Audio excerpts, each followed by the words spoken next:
¿Qué tal? Muy buenas noches. La mayoría de las comunidades autónomas no es partidaria de que se recupere lo que queda de curso escolar para las edades de 0 a 6 años. Es una de las conclusiones tras la reunión mantenida entre el Ministerio de Educación y las consejerías autonómicas. Miguel Vega. Sí, Sanidad prepara un documento con un protocolo de actuación que entregará a los centros educativos aquellos que reabran a partir de la fase 2, que previsiblemente será el 25 de mayo en comunidades autónomas como las Islas Canarias. Entre otras cosas, se priorizará la reincorporación de estudiantes que cambien de etapa, de la ESO a bachiller, o de bachiller a aquellos estudiantes que preparen el acceso universitario. Jornada de reuniones en el Parlamento de Canarias entre Ángel Víctor Torres y los representantes de todos los grupos. El presidente canario se ha reunido también con la FECAM y sobre la mesa la búsqueda de apoyos en torno al Pacto para la Reactivación Social y Económica de las Islas. Javier Hernández. Sí, una vez conocidas las posiciones de los grupos socialista y popular, el presidente Ángel Víctor Torres ha reanudado esta tarde la ronda de contactos con los grupos parlamentarios. Nueva Canarias y Sí Podemos Canarias han planteado al presidente sus propuestas de cara al Pacto para la Reactivación Social y Económica de Canarias que promueve el Gobierno. Novedades en las cifras que deja el coronavirus en Canarias. La Consejería de Sanidad ha informado de que existen otros 280 casos sospechosos en las islas. Esta cantidad responde a la incorporación del nuevo protocolo que establece el Ministerio para la detección precoz basado en síntomas. Otra de las noticias del día es que las altas médicas ya son más de 1.500 y la cifra de fallecidos se mantiene en 151.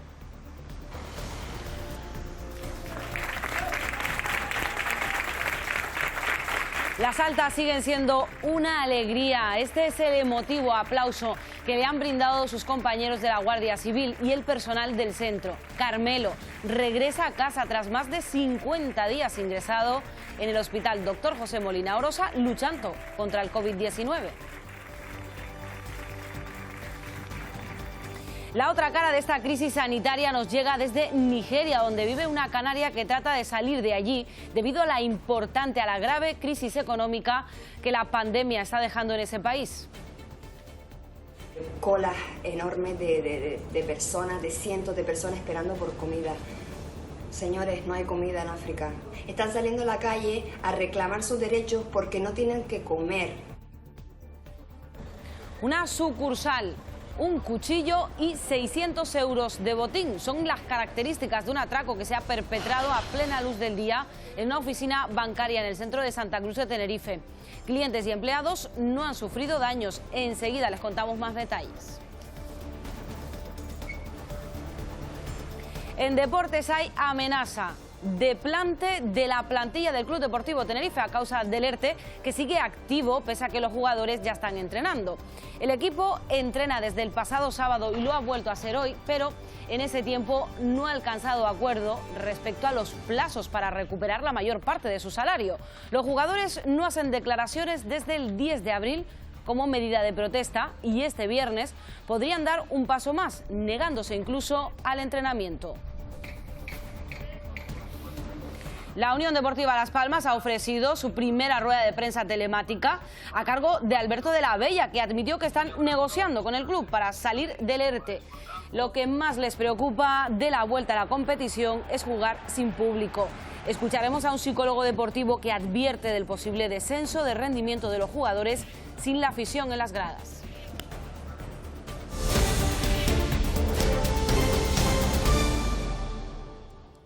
Y vamos a empezar en Madrid, donde hoy se ha celebrado una sectorial de educación. Las clases seguirán de forma telemática y acabarán en junio. Las edades de 0 a 6 años podrían no retomarse. Como decimos, así se confirmaba esta mañana en la reunión de educación. Para encarar el próximo curso se ha creado un grupo de trabajo. Se barajan varias opciones. Miguel Vega, ¿qué más sabemos?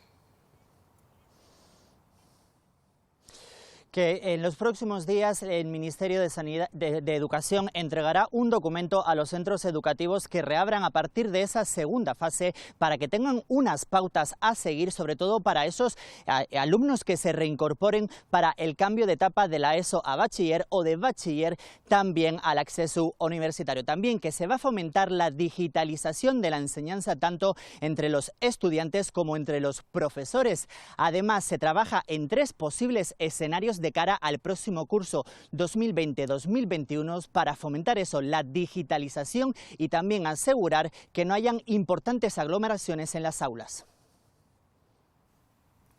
Ya tenemos fecha para la finalización del curso para los distintos niveles educativos. En primer lugar, lo harán aquellas enseñanzas artísticas superiores de música, diseño y arte dramático el 10 de junio. 6 días después finalizará segundo de bachillerato y las enseñanzas elementales de música. El 19 de junio, educación infantil, primaria y secundaria, así como primero de bachillerato, formación profesional y artes plásticas y diseño. La incógnita radica en saber cómo será la vuelta a las aulas. Necesitamos un importante, potente sistema de digitalización para coexistir con el sistema de educación presencial. Analizar las aulas, sus metros cuadrados, para precisamente ver si la distancia de seguridad se cumple. Esto va a significar pues toda una revolución, vamos a llamarlo así, de ingeniería horaria, porque las entradas al centro tienen que ser escalonadas. La EBAU se celebrará entre el 1 y el 4 de julio. La segunda oportunidad será entre el 10 y el 12 de septiembre. Será un trabajo cooperativo de varias instancias para que el alumnado de segundo bachillerato pueda hacer sus pruebas más tarde que nunca, ¿no? En julio. Hay tiempo todavía para prepararlas, para estudiar y luego empezar sus estudios universitarios. Se ha creado un grupo de trabajo para desarrollar cómo será el próximo curso. Según la consejera, se barajan 3 posibilidades: una vía presencial, otra mixta con grupos que no superen los 15 alumnos por aula y una a distancia si se diera un nuevo rebrote. Tras la primera reunión de la mesa sectorial celebrada este lunes, mañana los sindicatos docentes volverán a sentarse con la consejería para avanzar en acuerdos de cara a la desescalada. Insisten en que lo más importante es que se tomen medidas que garanticen la seguridad y la salud de la comunidad educativa. Los 326.692 alumnos de enseñanzas de régimen general en Canarias no volverán a las aulas este curso, a excepción de los que cambian de ciclo, que podrán pedir clases de refuerzo. No se debe obligar a ningún docente a asistir a las aulas en lo que queda de curso, solamente admitirlo con carácter voluntario. Lo que sí descartan totalmente desde los sindicatos es la vuelta del alumnado de infantil. Canarias es además una de las comunidades autónomas con mayor número de alumnos por profesor. Tenemos que garantizar la docencia a todo ese alumnado si se baja la ratio a la mitad, de 15 alumnos por aula, para mantener las distancias. Tendrá que tener una repercusión en la ampliación de la plantilla de profesores. Calculan que para la enseñanza semipresencial harían falta unos 3.000 profesores más y soluciones a la brecha digital. Que el profesorado también se le posibilite formación y que todo el alumnado sea capaz de tener un dispositivo y poder tener acceso para poder realizar esa enseñanza online. Desde las asociaciones de padres y madres de alumnos también critican este problema. No solo cada centro ha actuado como reino de taifas, sino que cada docente se ha organizado como buenamente ha podido, obligando a los padres a hacernos unos entendidos en las diferentes plataformas. Por ello, todos prefieren que los esfuerzos se centren en planificar con garantías el próximo curso. Nueva sesión de la Comisión para la Reconstrucción Social y Económica, presidida por el diputado socialista Pachi López. Tras el minuto de silencio guardado en recuerdo a los fallecidos en España por el coronavirus, han ido interviniendo los portavoces de los distintos partidos y han aprobado el plan de trabajo de esta comisión. Entre los 41 comparecientes que deberán pasar por el Congreso están los vicepresidentes del Gobierno, Carmen Calvo, Pablo Iglesias y Teresa Rivera, y las ministras de Exteriores, Trabajo e Igualdad.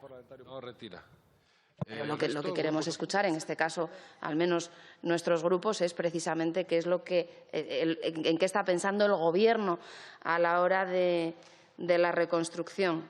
Me cuesta mucho pensar que si esta comisión se ha hecho para escuchar a personas, a expertos, a la sociedad civil, nosotros esto lo hagamos en un abrir y cerrar de ojos. Entendemos que hay que hablar de reforzar la sanidad pública, entendemos que hay que hablar de transición energética, de transición digital, del mercado de trabajo.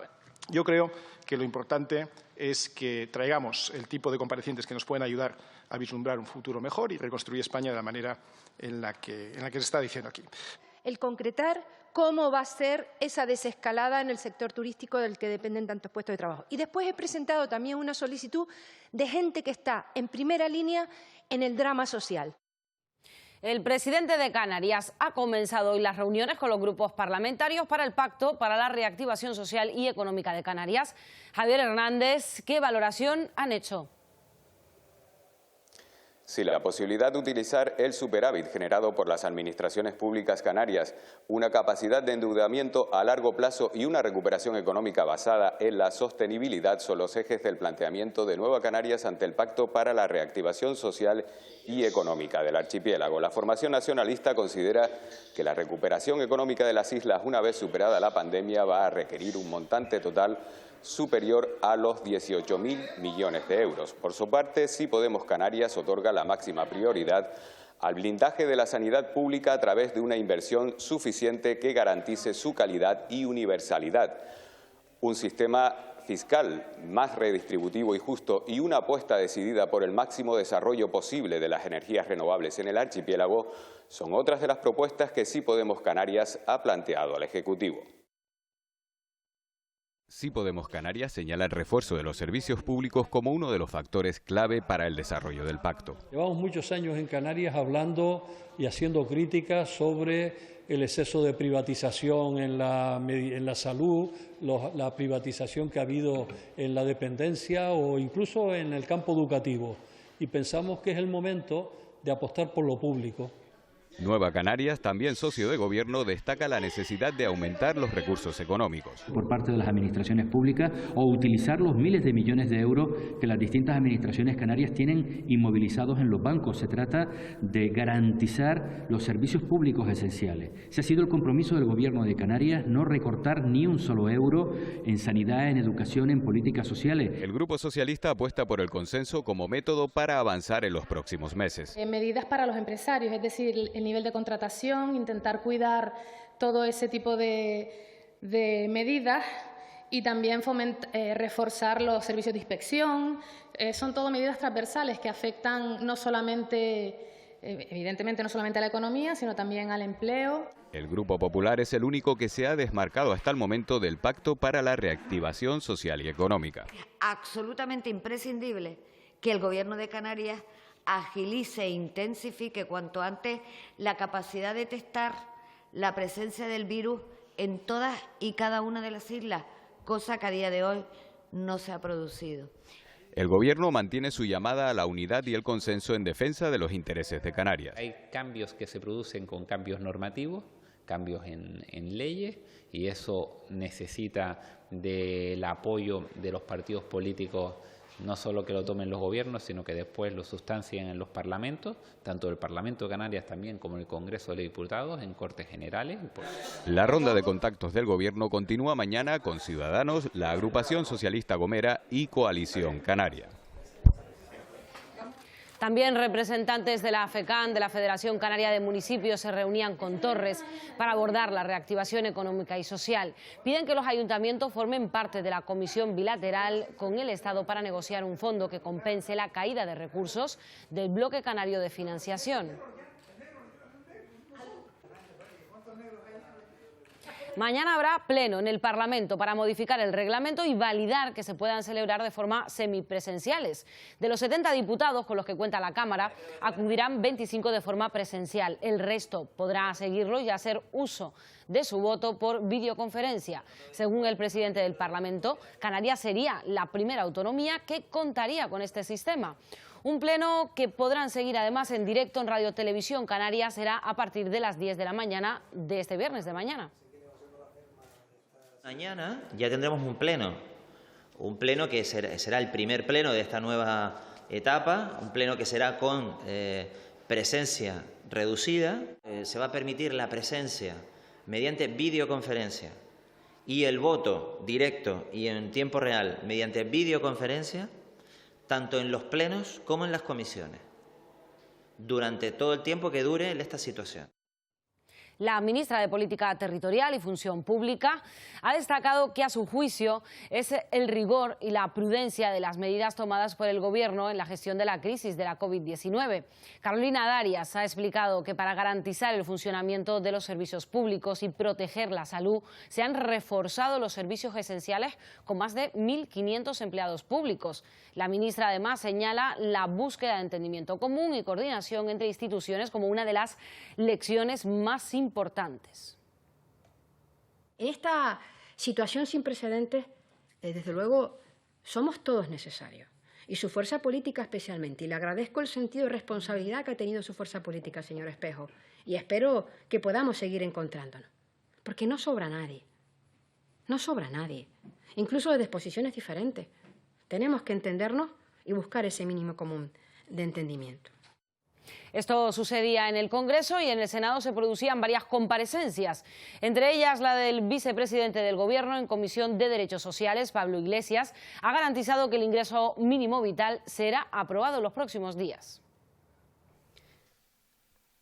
Minuto de silencio por las víctimas del COVID-19. Finalizado, comenzaba la Comisión de Derechos Sociales, en la que uno de los temas más debatidos ha sido la aprobación del ingreso mínimo vital. Va a contribuir a llevar algo más de dignidad a cientos de miles de hogares de este país. Defender el ingreso mínimo vital es amparar el principio de igualdad que figura en nuestra Constitución, para procurar una red de seguridad que proteja a los más necesitados. ¿Nos confirma usted, señor Iglesias, que les van a cargar a los ayuntamientos y diputaciones provinciales los costes de tramitación de dicha renta, restándole recursos de sus remanentes para dedicarlo a esta gestión? El portavoz de la agrupación socialista Gomera reclamaba al vicepresidente que agilice su aprobación. ¿Cuándo se prevé su aprobación por parte del Consejo de Ministros? ¿Cuándo se prevé que cobren los beneficiarios? ¿Cuáles son las cantidades que baraja el Gobierno? Se aprobará en mayo en Consejo de Ministros. Todavía no está decidida la fecha específica de ese Consejo de Ministros, pero será en mayo. Y hemos negociado que los efectos del cobro del ingreso mínimo vital sean desde el día mismo de su aprobación. Iglesias también ha dicho que se recuperará la Ley de Protección de la Infancia, que trata de evitar y castigar los abusos y el acoso sexual a los menores de edad.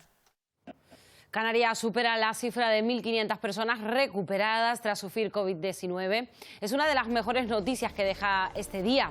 En cuanto a los nuevos positivos, Sanidad ha contabilizado 5 contagios en las últimas horas, para cerrar una cifra de 2.280 acumulados en Canarias. En cuanto a los fallecidos, la cifra se mantiene en 151. En el conjunto de España, el país registra un nuevo repunte en el número de fallecidos diarios por coronavirus, alcanzando las 217 personas fallecidas en las últimas 24 horas. Los contagios en el último día fueron 506 y la cifra global supera ya los 229.000. La Comunidad de Madrid registra más de 65.000 casos y Cataluña tiene más de 55.000 positivos acumulados. La parte positiva, más de 143.000 personas han logrado ya superar esta enfermedad. Y desde el pasado lunes no se produce ningún fallecimiento en Canarias. Los datos continúan mejorando, sobre todo, Ana Albendín, teniendo en cuenta el número de casos activos. Así es, continuamos en descenso. Si ayer hablábamos de 628 casos activos en Canarias, hoy son 623. De ellos, 556 se encuentran en sus domicilios. 14 personas continúan ingresadas en la unidad de cuidados intensivos y 53 permanecen hospitalizadas en las plantas de los diferentes centros sanitarios de las islas. Tenerife continúa siendo la isla más afectada por el COVID-19. Desde que comenzara esta pandemia hasta hoy se han contabilizado un total de 1.534 casos de coronavirus. Pero ahora también hay que hablar de casos sospechosos, que serían aquellas personas que presentan un cuadro clínico de infección respiratoria aguda, tos, fiebre, pero también se tienen en cuenta otros síntomas, como pueden ser, por ejemplo, la pérdida de olfato, la pérdida de gusto, dolores musculares. Pues estas personas tienen que ser estudiadas con PCR. Pues bien, atendiendo a este nuevo protocolo que ha implantado el Ministerio de Sanidad, la Consejería ha informado hoy que en Canarias hay 280 casos sospechosos tras las labores de rastreo que han llevado a cabo los profesionales del Servicio Canario de Salud. Esos son los datos que se manejan hasta esta hora, pero hoy se habla y mucho sobre el estudio de seroprevalencia. Entre un 1 y un 2% de la población canaria habría generado anticuerpos. Lo conocíamos ayer y hoy el director de Alertas y Emergencias destacaba que este porcentaje no implica que desaparezca el riesgo de rebrote. Esta variabilidad, que es importante en términos numéricos, desde luego no implica ninguna protección poblacional. Puede haber rebrotes en todas partes si no aplicamos las medidas de prevención que se están desde hace ya muchas semanas explicando a toda la población y que toda la población conoce perfectamente. El uso del superávit no es suficiente, según el presidente del Cabildo de Gran Canaria. Pide que las corporaciones locales puedan usar sus remanentes y contratar a más personal para garantizar los servicios esenciales. Son declaraciones que realizaba esta mañana en el programa Buenos Días Canarias. Desde luego, si es solo el superávit, me parece que no puede ser que aceptemos eso así simplemente, ¿no? Yo creo que hay que conseguir que podamos utilizar los remanentes de tesorería, además de posibilitarnos también que podamos endeudarnos. Este cabildo puede endeudarse hasta 500 millones de euros sin ningún tipo de problema. Por lo tanto, lo podríamos hacer, pero nos lo tienen que permitir. Desde el comienzo de esta crisis sanitaria en Gran Canaria se han dado 562 casos positivos por COVID-19. Las cifras mejoran y hoy en la isla solo hay un nuevo positivo. Elena Díez tiene todos los detalles, cuéntanos. Sí, tan solo se ha dado un nuevo caso positivo en el día de hoy. Con este son 80 los casos activos en la isla ahora mismo. Estos datos reflejan el buen comportamiento de la población durante el confinamiento. Además, hoy se ha dado una nueva alta médica y no hay que lamentar ningún fallecido desde hace 12 días. Desde que comenzara esta crisis sanitaria, el virus ha afectado en la isla a más de 560 personas. El próximo lunes, La Graciosa, La Gomera y El Hierro podrían pasar a la segunda fase de la desescalada. Ese paso les dará un impulso más a la actividad económica y social. De cara a la fase 2 se prevén más avances, como por ejemplo las visitas a segundas residencias dentro de la provincia. También se podrán celebrar bodas, eso sí, con un número limitado de invitados, lo mismo que velatorios en el que se permitirá el acceso de más personas, pero manteniendo siempre la distancia social. Se podrá visitar a personas con discapacidad. A partir de ahora, los locales podrán realizar servicios en las mesas interiores con una limitación de aforo, concretamente hablamos de 1/3. Se podrá utilizar las zonas comunes en los hoteles y se podrán acudir a los centros comerciales con aforo limitado al 40% y donde tendrán preferencia los mayores de 65 años. Abrirán sus puertas cines y teatros, pero solo podrán ocupar 1/3 del aforo y las butacas serán preasignadas. Espectáculos en lugares cerrados para menos de 50 personas. Sin embargo, en los actos y espectáculos culturales al aire libre no podrán superar las 400 personas. El público además deberá estar sentado y manteniendo la distancia que en cada momento establezcan las autoridades. Y por último, ya podrán llevarse a cabo actividades al aire libre, así como campeonatos profesionales. Será a puerta cerrada o con aforo limitado. Una libertad de movimientos que, si todo va bien, podrán disfrutar muy pronto La Gomera, El Hierro y La Graciosa. Pues eso es, La Gomera podría disfrutar de esa nueva etapa a partir del 18 de mayo porque cumple con los requisitos. La Consejería de Sanidad ha lanzado esa propuesta al Gobierno central y es una petición a la que también se ha unido Julen Agoya, el presidente del Cabildo, Casimiro Curbelo. Sí, La Gomera apoya esa propuesta de la Consejería de Sanidad para avanzar hacia la fase 2 el próximo lunes. Desde el Cabildo también consideran que aquí se cumplen los parámetros sanitarios y de control para subir un escalón más, aunque apelan a la responsabilidad ciudadana. La decisión la tomará el Ministerio de Sanidad. En esa segunda fase todavía se mantendrían las limitaciones de movimientos con el resto de las islas, también los controles de seguridad en el puerto de San Sebastián y la suspensión de los vuelos comerciales en el aeropuerto. Entre las novedades que se podrían incluir en en esa segunda fase estaría la apertura del servicio de mesas en el interior de bares y restaurantes, pero eso sí, con un aforo máximo del 30%. Como saben, La Gomera junto al Hierro y La Graciosa entró en la fase 1 el pasado 4 de mayo. Desde el 23 de abril, La Gomera está libre de COVID-19 y desde entonces todos los casos registrados fueron importados de lugares como Alemania, Italia, Madrid o Tenerife.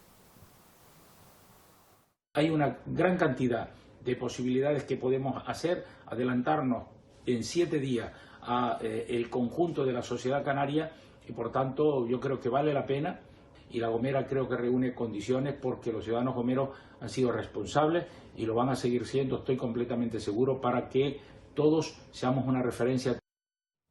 Y en el Hierro llevan más de 50 días consecutivos sin registrar nuevos contagios y es una de las islas que también están a la espera, contando ya los días para dar el paso y llegar el lunes, lograr, María Hernández, pasar a la fase 2. El Hierro, junto con La Graciosa y La Gomera, tienen todas las papeletas para ser las primeras islas que el próximo lunes, día 18, entren en la fase 2. Pero de momento, en la fase 1, en la que nos encontramos, una de las cosas que está permitida es asistir a los lugares de culto. Por eso se ha decidido que mañana, día 15, día grande de San Isidro, aquí en la Villa de Valverde, se celebre una misa en su honor. Además, el Ayuntamiento capitalino anima a todos los vecinos a que a las 12 en punto, cada uno desde su casa, toquen los pitos, las chácaras y los tambores. Y en estos 11 primeros días de la fase 1, los comerciantes de la isla hacen balance y parece que es un balance esperanzador, aunque esperan que en la posible entrada a la fase 2 estas ventas aumenten. Tienen muy claro el lema de que entre todos vamos a poder salir de una manera mejor y sí, está viniendo la gente. Yo espero que en la fase 2, que con la prudencia que hemos tenido en la fase 1, se anime la gente a salir más. Esperamos ahora que en la fase 2 pues sea igual que mucho mejor que la 1. Muy contentos, la verdad. Y otra de las islas que pueden pasar a la fase 2 es La Graciosa. En esa isla, sin turistas, poco se puede reactivar la actividad económica. Desde La Graciosa se pide que las medidas de seguridad, aunque vayan suavizándose, sigan teniendo muy en cuenta las características propias de esta isla.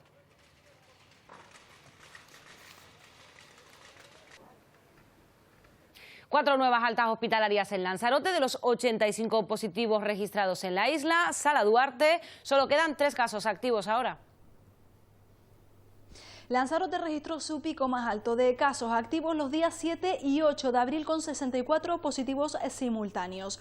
Un mes y una semana después se reducen a 3 las personas registradas con COVID-19. Son un total de 85 los casos acumulados en Lanzarote, isla que lamenta el fallecimiento de 6 personas con COVID-19 y otras patologías previas y que celebra el aumento de hasta 76 personas que ya han superado el virus. Todos los pacientes que estaban recibiendo atención domiciliaria ya han sido dados de alta y de las 4 personas que quedaban ingresadas, una de ellas, Carmelo Alemán, ha salido hoy del hospital después de 51 días ingresados, 40 de ellos en la UCI. Entre la vida y la muerte, esta ha sido su historia. Así salía Carmelo Alemán después de 40 días ingresado en la UCI, rodeado de quienes salvaron su vida. Estos aplausos no tienen que ser para mí, tienen que ser para vosotros. Pudo contagiarse trabajando en el aeropuerto. Carmelo es guardia civil, pero además todo un luchador. La verdad que ha sido unos días muy duros. He estado conviviendo más en el lado oscuro casi que en este lado de la vida. En total han sido 51 días en el Molina Orosa entre la UCI, transición y medicina interna para terminar saliendo hoy así de este hospital. No puede evitar emocionarse, ha sido un camino largo y muy duro, por eso tiene un mensaje que darnos sobre este virus que él ha conocido bien. Este virus mata, este virus no es ninguna broma y hay que tenerle bastante respeto. Ser conscientes, ser racionales, que la vida es muy corta y hay que saber disfrutarla.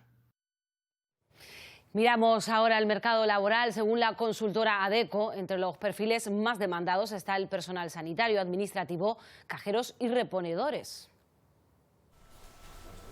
Mientras unos se han visto obligados a parar en seco, otros no han tenido descanso estos 2 meses.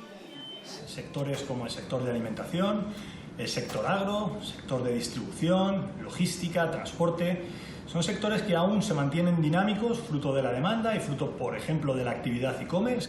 Y algunos de ellos incluso han experimentado un repunte en la contratación, pero el mercado laboral se enfrenta ahora a una nueva era, la era post-COVID. Según ADECO, todos estos sectores continuarán demandando mano de obra en los próximos meses. Estamos trabajando en la reincorporación desde los sectores más dañados o más parados hacia sectores más activos, apoyando a estos trabajadores en la recualificación, en la formación.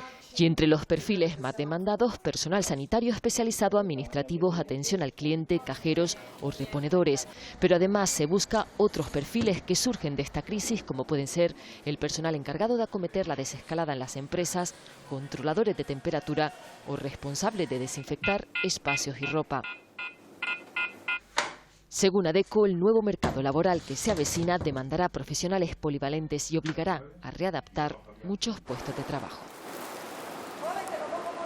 El presidente del Cabildo de Reño, Elpidio Armas, ha destituido hoy a David Cabrera como vicepresidente primero.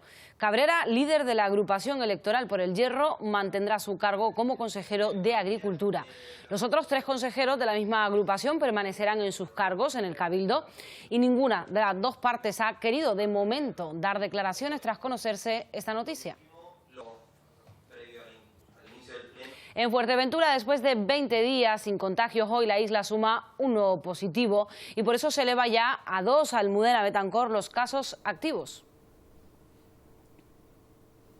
La tendencia positiva que mantenía Fuerteventura desde hace semanas hoy se ha visto interrumpida con este nuevo positivo. Ahora mismo son 2 los casos que permanecen activos. Uno de ellos, un paciente que se encuentra en aislamiento domiciliario y otro que continúa ingresado en el hospital de la isla. Además, a consecuencia de esta crisis sanitaria, tenemos que hablar del efecto negativo que podría tener en el medio ambiente, ya que desde que se inició esta pandemia se ha multiplicado la producción y el consumo del material plástico ya presente en muchas de nuestras playas y considerado el peor enemigo del ecosistema marino.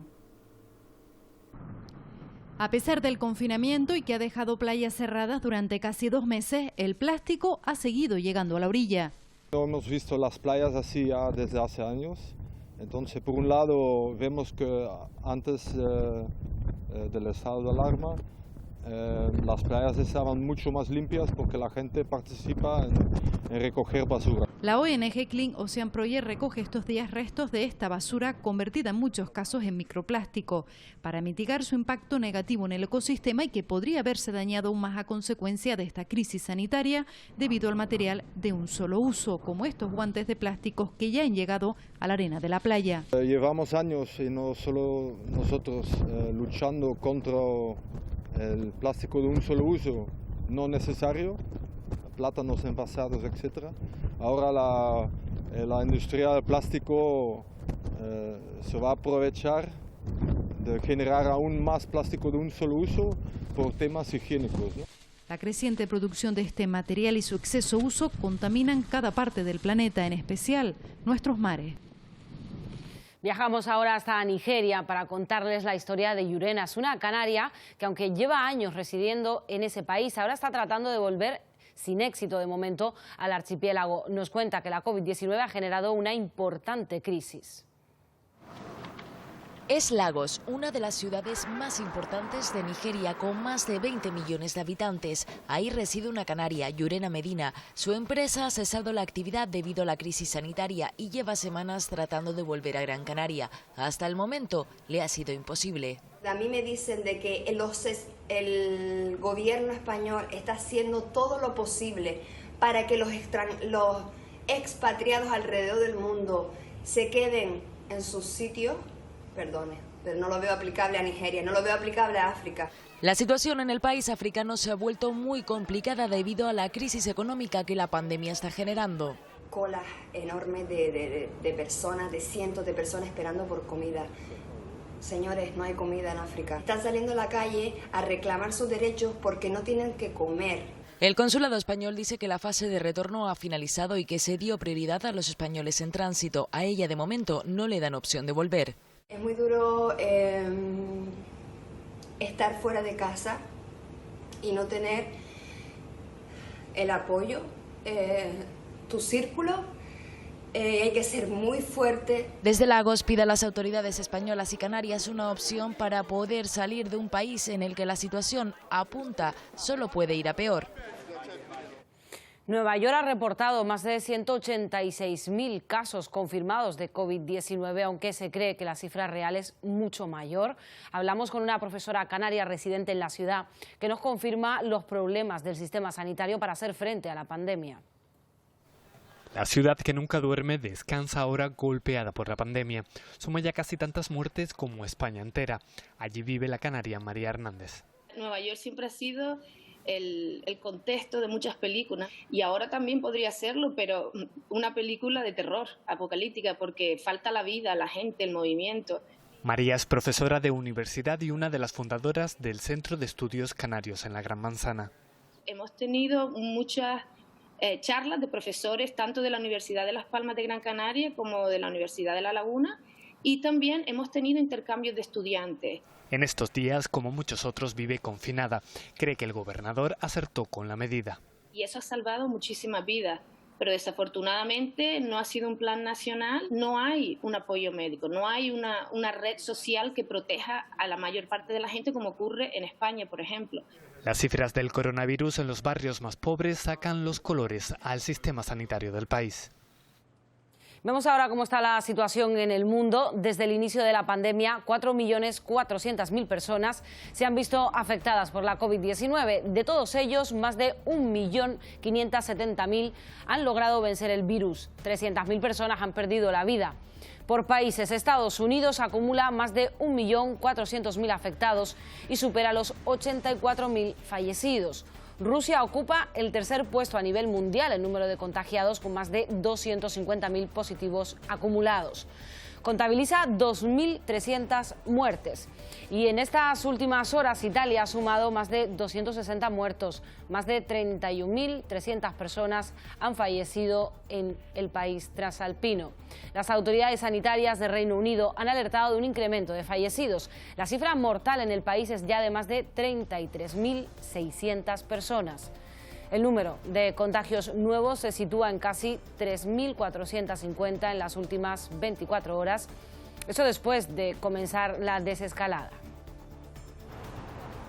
El COVID-19 viene para quedarse y la Organización Mundial de la Salud avisa para que nadie se lleve a engaño. Este gesto tan simple, la celebración del final feliz tras la pandemia, tendrá que esperar. No time for celebration, but time for preparation. Prepararnos, según el portavoz para Europa de la OMS, para una segunda ola y que ésta no colapse nuestros sistemas sanitarios. Si el COVID viene para quedarse, para siempre, como la mascarilla, que será nuestra mejor amiga dentro de muy poco, países como Francia e Italia ya se preparan para convivir con el virus. El ministro de Transportes francés ha visto hoy los trabajos de desinfección en uno de los aeropuertos de París, también dentro de los aviones. Por cierto que Francia aplica la correspondencia con España. 14 días de cuarentena impondrá a todos los españoles que viajen o pasen por el país galo. En Italia, salgan o no las cuentas, el gobierno ha dispuesto un cheque de 500 euros para que cada familia se gaste en vacaciones o en consumo dentro de Italia. No tendrán esa suerte los refugiados de este campo de Sudán del Sur, donde ya se han registrado los primeros casos de coronavirus.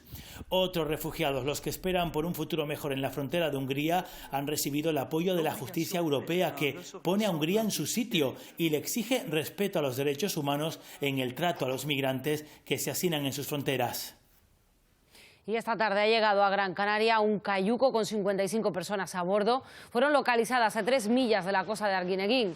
Entre ellos hay 4 posibles menores de edad. Salieron de la costa de Mali, según cuentan las autoridades, hace algo más de 3 días. Algunos han llegado al puerto deshidratados, aunque por lo general todos presentaban buen estado de salud.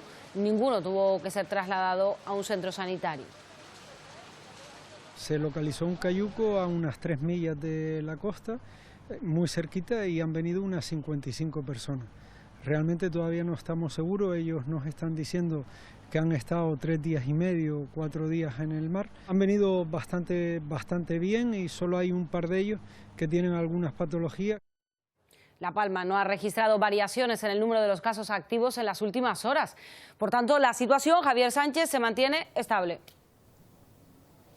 Sigue la isla con esos 22 casos activos y además con ninguna de estas personas ingresadas en el Hospital General. Lo cierto es que se encuentran todas ellas bajo supervisión médica dentro de sus propios domicilios. Preocupa ahora la actitud de algunas personas que están realizando llamadas a domicilios en barrios del exterior de Santa Cruz de La Palma, advirtiéndoles de que deben salir de su casa, ya que por la noche se va a proceder a realizar desinfecciones en esa zona. Lo hacen más que previsiblemente para tratar de robar. Lo cierto es que la propia policía de Santa Cruz de La Palma ha querido salir al paso para advertir de estas situaciones que no es la primera vez que se repiten durante esta pandemia. Quedan diciendo que se van en nombre del ayuntamiento o de cualquier otra entidad a hacer sobre todo desinfecciones, aprovechando la palabra que provoca el miedo para desinfectar la vivienda, poner productos para evitar los contagios y demás, y entonces se introducen y aprovechando el descuido de las personas, se apropian de propiedades, joyas y demás. Los trabajadores y clientes de una entidad bancaria en Santa Cruz de Tenerife se vieron sorprendidos por un atracador. No hay que lamentar daños personales, pero sí un gran susto y además la desaparición de la entidad de 600 euros. Todo ocurrió cuando una persona entró en esta sucursal de la calle Méndez Núñez con un arma blanca, según ha confirmado la Policía Nacional, que está además investigando lo sucedido. Cuando los agentes se personaron en el lugar, el ladrón ya había huido. Sí que pudieron interrogar a los testigos, ya que en la oficina había también usuarios de la sede de la Caixa. En Santa Úrsula, también en Tenerife, el desprendimiento de piedras en el talud situado en el acceso principal al municipio desde la autopista TF5 ha obligado a cerrar el carril de entrada. Quienes tengan que acceder al municipio desde la autopista, se recuerda que pueden hacerlo en los enlaces de la Cuesta, de la Villa y que se sitúa previo a la zona de la Quinta.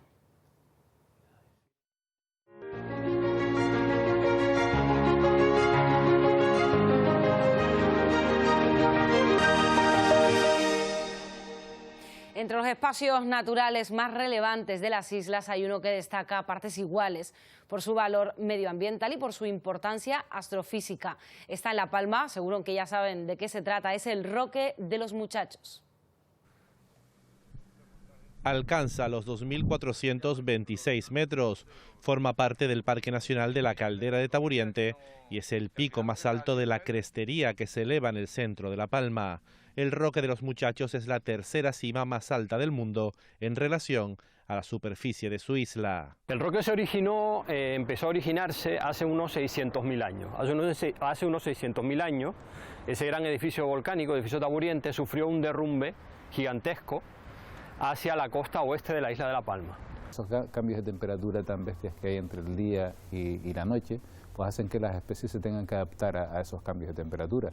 Por ejemplo, las plantas, si ves, normalmente tienen una forma más o menos achaparrada. En la cumbre de La Palma tenemos probablemente el mayor porcentaje de endemismos de la isla. Los mejores yacimientos de amontonamientos de piedra de la isla, entre ellos el conjunto de las Lajitas, con 17 construcciones y más de un centenar de grabados, se encuentran precisamente en su entorno. A ello hay que añadir cientos de yacimientos pastoriles, desde abrigos. Europa busca lugares alrededor del mundo. Ya se conocía que iban a ser lugares que tenían que tener altura suficiente para estar por encima de la humedad de la zona. No solo es por la altitud, sino también por la situación geográfica, que estamos muy al sur de Europa, y también por la ley de protección del cielo. Ha hecho que la isla de La Palma sea muy protegida y que haya sido un lugar interesante para la astrofísica moderna. El origen de su nombre responde a varias teorías. Una de ellas al presunto infanticidio que practicaban los antiguos pobladores de la isla desde la atalaya del Roque. La otra, más amable, que la formación rocosa donde culmina la montaña recuerda a una reunión de amigos, quizá observando el universo.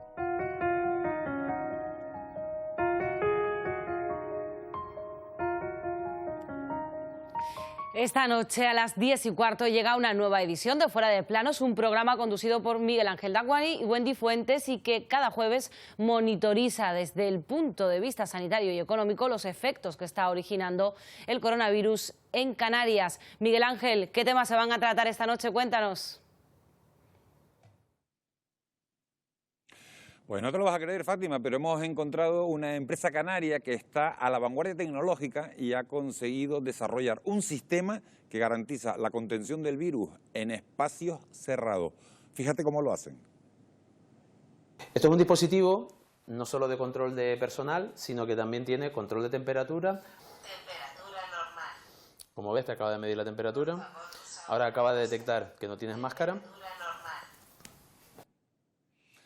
Bueno, pues de este sistema y de las aplicaciones que se van a poner en el mercado para saber si hemos estado o no con alguna persona contagiada, les vamos a hablar en un reportaje que hemos titulado La otra pandemia.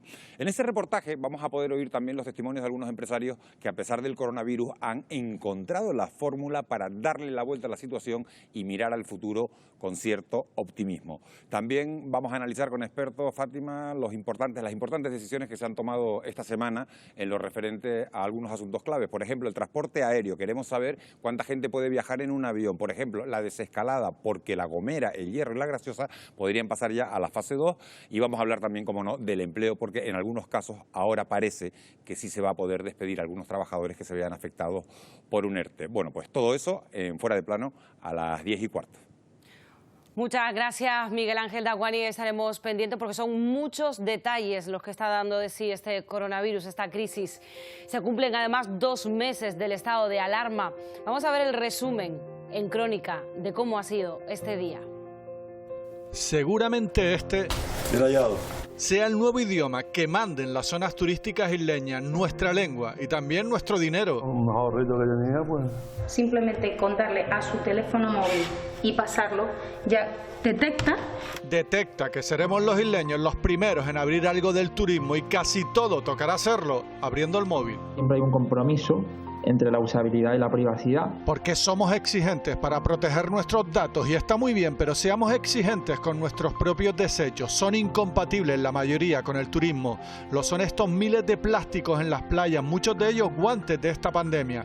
Es desoladora esta imagen de 2 voluntarios limpiando ante un trabajo que les desborda. La industria del plástico se va a aprovechar de generar aún más plástico de un solo uso. Seguimos sin saber fecha definitiva para el regreso de la mayoría de los alumnos a las aulas. Ahora que todo se mueve en la educación, eduquemos para que no nos avergüence nuestra basura. Eduquemos también para que el hambre, sea aquí o a miles de kilómetros, sí nos dé vergüenza. Están saliendo a la calle a reclamar sus derechos porque no tienen que comer. Nos lo cuenta Yurena, que desde Nigeria ve estas colas de hambre y miseria. Y algo muy parecido, aunque parezca imposible, nos lo dijo María, otra canaria.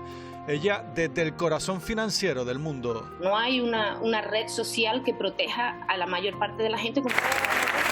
Esa red sanitaria que aquí dejará deuda pública, pero que a miles de personas como a Carmelo de Alta, tras 51 días le han salvado la vida. El núcleo del sintagma que da lugar a ese acrónimo. Puede que para muchos la sanidad pública sea tan incomprensible como esa frase, tan incomprensible como no alegrarse de esta historia con final feliz de una perra abandonada, embarazada y salvada. El roque empezó a originarse hace unos 600.000 años. Todo ese tiempo contempla majestuoso el Roque de los Muchachos, uno de esos lugares que conectan la tierra con el origen de todo, en ese universo al que deberíamos mirar más para no olvidar lo diminuto que somos.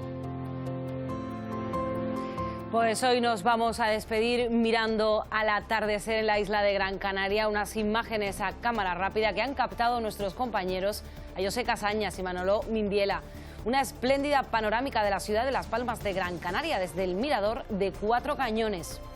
Así les dejamos, ya saben que enseguida volvemos con la actualidad deportiva.